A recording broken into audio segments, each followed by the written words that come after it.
안녕하십니까. 레지스타에서 정광정입니다. 경찰이 경기도 성남시 분당구 백현동 아파트 개발 사업 의혹 수사를 위해서 성남시청에 대해서 전격적인 압수수색에 돌입했고 지금도 압수수색 중인 것으로 알려지고 있습니다. 여러분, 이 옹벽 아파트라고 들어보셨죠? 여기다 아파트를 지어도 되는 것인지, 이 옹벽이 이거 무너지면 이 아파트에 있는 사람들은 어떻게 됩니까? 어쨌든 그걸 놔두고 경찰이 도대체 뭘 뒤질까, 이런 거 뒤질까 했더니 경찰의 뒤지는 목적은 다른 데 있었습니다. 경기 남부경찰청 반부패 경제범죄수사대는 오늘 오전 성남시청에 수사관을 무려 10여 명을 투입해가지고 압수수색에 들어갔습니다. 압수수색 대상이 어딘지 한번 봅시다. 도시계획 및 주택 관련 부서를 포함한 사무실 여러 곳이고 옹벽 아파트로 알려진 백현동 모 아파트 관련 자료 확보에 나섰는데, 어제 제가 말씀드렸지만은 성남시 이재명, 은수미 이 시절에 희한하게 자료를 갖다가 감추도록, 잘 못 찾도록 만들어 놔가지고 시간이 엄청나게 걸리는 일일 것이다 라고 제가 분석한 적이 있죠. 그 성남시 인수위원회 특위까지 만들어 가면서 그 자료를 보고 있는데, 그 자료를 찾을 수 없게 만들어서, 한마디로 이야기하면 모든 자료에 각각 개별적으로 패스워드를 다 붙여놔가지고 정말로 힘들게 만들어 놨습니다. 아예 검색이 안 되도록 된 것도 있고, 지우진 않았지만 못 찾도록, 찾기 힘들도록 만들어 놨다는 거죠. 그런 가운데 경찰이 지금 뒤지고 있는 겁니다. 어떻게든. 자, 그게 찾아질까요? 저는 이번에 요 압수수색은 일부분 성공할 수 있는 무엇이 있다라고 봅니다. 그걸 계속 보시죠. 경찰은 앞서 지난 15일에는 어제죠. 어제는 의혹의 중심에 있는 인물이자 2006년 성남시장 선거 당시 이재명 후보 측 선대본부장이던 김임섭 씨의 자택과 아시아 디벨로퍼 대표의 자택을 압수수색합니다. 여기는 압수수색 들어가면은 여기서 찾아서 거꾸로 그쪽을 치면은 거기서 패스워드 찾기가 곤란하다고 한 것도 여기서 찾아질 수가 있겠죠. 그러니까 이쪽을 뒤져서 저쪽을 치는 겁니다. 그런데 그것도 본류는 아니에요. 경찰은 국민의힘이 민주당 이재명이 성남시장 시절에 백현동 개발 과정에서 특혜를 줬다는 의혹을 제기하면서 검찰에 고발한 이 사건을 넘겨받아가지고 지난해 12월부터 수사해왔죠. 중간에 한번 또 검찰로 갔다가 다시 오고 뭐 한 그런 건 있지만은 이게 국민의힘이 제기한 거예요. 그러니까 고발인이 개인이 아니라 이제 여당이 됐습니다. 그러니까 수사를 제대로 할 수밖에 없는 경찰의 미묘한 입장이 감지되죠. 여기에 대해서 아울러 감사원도 작년 5월달에 공익감사 청구를 접수한 뒤에 올해 1월달에 실질감사를 진행한 결과 수사 필요성이 있다고 보고 또 검찰에 수사를 요청해 놓은 겁니다. 그러니까 아까는 국민의힘, 여당, 또 감사원 이렇게 지금 수사 요청이 돼 있는 거예요. 그런 상황에서 검찰은 경기 남부경찰청이 이미 수사하고 있는 점을 고려해서 이 역시 경찰에 일단 이첩을 해놓은 상태입니다. 더군다나 거기서 검수완박의 분위기가 일어나고 해가지고 막 경찰이 이 사건을 다 떠맡게 됐습니다. 거기서 경찰은 고발인 조사하고 자료 분석 등등을 마치고 어제부터 사건 관련자 자택 및 성남시청에 대해서 순차적인 압수수색에 돌입한 겁니다. 경찰은 압수수색을 통해서 백현동 사업 과정에서 성남시의 법령 위반이 있었는지 등을 면밀히 살펴볼 예정인데, 경찰 관계자는 수사 중인 사안이라서 내용을 자세히 말씀드릴 수는 없다 이렇게 말하고 있습니다. 성남시는 지난달 성남FC 후원금 의혹과 관련해서 경기 분당경찰서로부터 압수수색을 받은 지 한 달여 만에 재차 경찰의 강제수사 대상이 됐는데, 성남시는 현재 경찰 수사와는 별개로 자체적인 의혹 수사가 한창입니다. 그래서 뒤숭숭한 분위기로 알려지고 있는데, 여기는 새 당선인인 신상진 당선인이 직접 정상화 특위까지 만들면서 김경률 공인회계사 등 8명의 특위위원을 위촉해가지고 자체 수사 중이다 말입니다. 그러니까 성남시는 당연히 뒤숭숭하겠죠. 국민의힘 계열 후보로는 12년 만에 성남시장에 당선된 신상직 당선인의 시장직 인수위원회는 성남시 업무보고 자리에서 백현동 사업은 물론이고 성남FC 후원금 의혹 등 민주당 소속 이재명 은수미 시장 시절 의혹 사건 자료를 포함해서 모두 169건의 자료 제출을 요청했는데, 이 169건은 새로운 시장이 될 7월 1일날 부임할 신상진 당선인의 자료 요청입니다. 그러니까 검찰, 경찰이 요청하는 거는 조사만 받으면 땡이지만 이쪽은 자기네들의 진급이나 우명을 지고 있단 말입니다. 그래서 솔직히 이쪽에 더 기대를 거는 편이지만 그렇다고 경찰이 지금 하고 있는 것은 또 다른 의미를 가지고 있습니다. 자, 이게 진짜 심각한 상황으로 들어가고 우리가 볼 때는 뭐 재밌는 상황으로 들어가기도 하는데, 경찰이 강제 수사에 나섬에 따라 시장직 인수위원회의 조사에도 속도가 당연히 붙을 겁니다. 한쪽에서는 경찰이 압수수색, 한쪽에는 인수위원회의 자료 제출 요구 등등등. 이제 7월 1일 날 부임하면은 이때부터는 뭔가 본격적으로 시작하겠죠. 그런데 7월 1일 부임 전에 이미 이 자료 제출을 다 요구해놓고 있는 겁니다.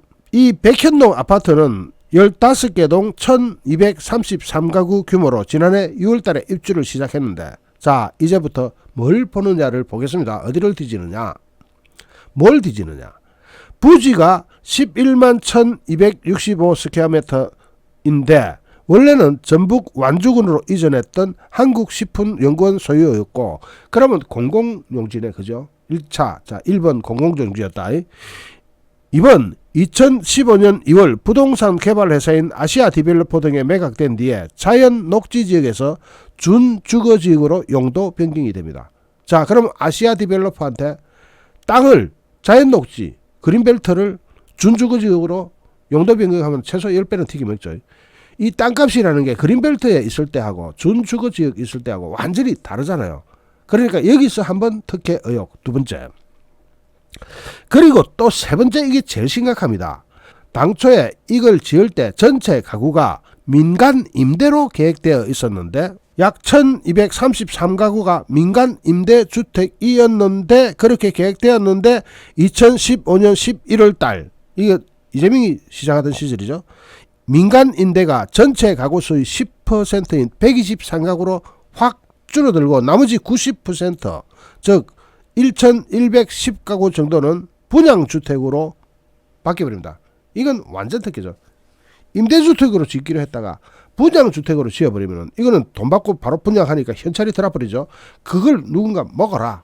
제일 먼저는 그린벨트를 준주거지역으로 만들어가지고 땅값에서 대박을 치도록 만들어주고, 또 한 번은 임대주택으로 짓기로 했으면 끝까지 임대주택으로 지어야 되는데 졸지에 분양주택으로 90%를 바꿔줘가지고 누구 한 사람 배가 터지게 만들어버렸다. 국민의힘 측은 2006년 성남시장 선거 당시에 이재명의 선거대책본부 김인섭 씨가 2015년 1월 아시아 디벨로퍼로 영입이 돼 간 뒤에 급속히 사업이 진척됐고, 이 이재명의 선대본부장 김인섭은 용도 변경 과정에서 모종의 역할을 하고 70억 원을 챙겼다고 주장해 왔는데 성남시는 이런 의혹을 부인해 왔습니다. 자, 여기서 이제 70억 원을 챙겨간 사람은 용도 변경 과정에서 챙겨갔다 치고, 그 다음에 용도 변경 말고 그 다음에 임대주택으로 추진하다가 갑자기 일반 분양으로 전환한 거는 이건 누가 또 챙겨갔을까요?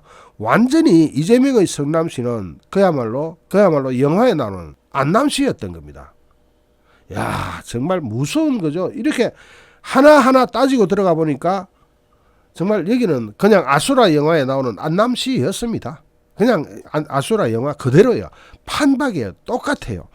이렇게 그 액을 막 튕겨 먹었는데 이재명은 이것을 정치 보복이다 이렇게 나옵니다. 야, 이 정치 보복 논란에 최고로 멋진 해석을 해준 사람이 여기 있네요. 제가 한동훈 띄운다고 누가 비판을 하더라고요. 제가 어떻게 한동훈을 띄울 수 있느냐. 아니요, 한동훈 좋아서 띄우는 거 아닙니다. 지금 한동훈 띄워주면 띄워줄수록 문재인을 잡는데 그보다 더 좋은 도구가 없습니다. 여러분 자세히 보십시오. 자, 어쨌든 한동훈 법무부 장관은 산업부 블랙리스트 등 사건 수사에 야당이 반발하고 있는 것과 관련해서 중대한 범죄를 수사하는 걸 정치 보복이라고 부르는 것은 국민들이 전혀 동의하지 않을 것이라고 하면서, 검찰과 경찰은 부패 범죄를 제대로 수사하라고 국민 세금으로 월급 받고 있는 데다 딱 맞아떨어지는 이야기죠. 한동훈 장관은 중구 프레스센터에서 열리는 제40회 교정 대상 시상식에 참석하기 전에 취재진과 만나가지고 민주당의 반발에 입장을 묻는 질문에 저는 구체적 수사에 대해 지휘하지 않는다면서 지극히 상식적 일반론으로 말씀드리자면 중대한 범죄를 수사하는 걸 정치 보복이라고 부르는 것은 국민들께서 전혀 동의하지 않으실 것이라고 생각한다면서 이어서 부패 범죄에 대해 수사를 제대로 해가지고 국민을 보호하는 게 검찰과 경찰의 존재 이유다 이렇게 나갑니다. 그러니까 이런 정치 보복이나 이런 단어에 대해서도 어떤 말에 대한 어떤 정의를 내리고 그 정의에 의해서 해석을 해 들어가야 되는데 무작정 정치 보복이다. 보복할 게 뭐 있나요? 그럼 자기네들이 적폐청산이니 나발이니 부르댔던 것은 그것도 정치 보복이었나요? 야. 근데 하나 웃기는 거는 이재명이 정치 보복 당할 게 뭐가 있나요? 지가 뭐 정치적으로 뭔가 한 게 있어야 정치 보복을 당하죠. 이재명은 중앙 정치에 들어와 가지고 뭐 한 게 없어요. 지방 정치, 지방 권력을 가지고 썩어 나간 것 외에, 부패한 것 외에 이재명이 중앙 정치에 대해서 뭔가 보복당할 만한 일을 한 것도 없어요. 그러니까 정치 보복이라는 말 자체가 성립이 안 되는 사람이지만 정치 보복이라는 것은 그럴 때 쓰는 거 아닙니다. 진짜 탄압받던 사람이 뭔가 당선돼 가지고 그 다음에 탄압한 사람을 주제로 그렇게 하는 것을 정치보복이라고 할 수는 있겠죠. 그런데 이재명은 거기 해당 사항도 없어요. 어쨌든 이재명은 지금 민주당 안에서도 이 일로 또 꼬이고 있는 것 같은데 지금 경찰의 수사 방향이 정확하게 설정되어 있는 것으로 볼 때 이 사건 역시도 이재명이 말 몇 마디로 빠져나갈 수 있는 그런 사건 아닙니다. 이재명 정신 차려. 지금이라도 자수를 하면 형량에 대해서 경감 받을 수 있어요. 싹 자수하고 다 자백하면 형량을 경감받을 수 있는데 끝까지 한번 버텨보세요. 어떤 결과가 나타날지. 어쨌든 이거는 이런 겁니다. 세 가지 포인트에 경찰은 집중하고 있고 뭘 뒤지냐 했더니 바로 이 부분을 뒤지고 있어요. 성남시만 뒤져서 되는 것이 아니다 하면은 어떻게 해야 됩니까? 성남시 외적인데 바깥쪽을 뒤져서 성남시를 치고 들어가는 게 좋죠. 그래서 어제는 성남시장 선거 당시 이재명 후보 측 선대본부장이었던 김인섭 씨 자택과 아시아디벨로퍼 대표의 자택을 압수수색하면서 그쪽에 뭔가 있는지를 찾은 겁니다. 왜냐하면 성남시에서 너무 꼼꼼하게 잘 감춰 놓았기 때문에 시간이 걸리도록 만들어 놨기 때문에 자 지금 이 건 말고도 이재명에 얽혀있는 너무 많은 의혹들이 주렁주렁 대처나무에 연걸리듯이 이렇게 걸려 있는데 이 백현동 관련 경찰의 수사 성과가 제대로 나오기를 바랍니다. 경찰 열심히 한번 해가지고 공을 한번 쌓아 보세요.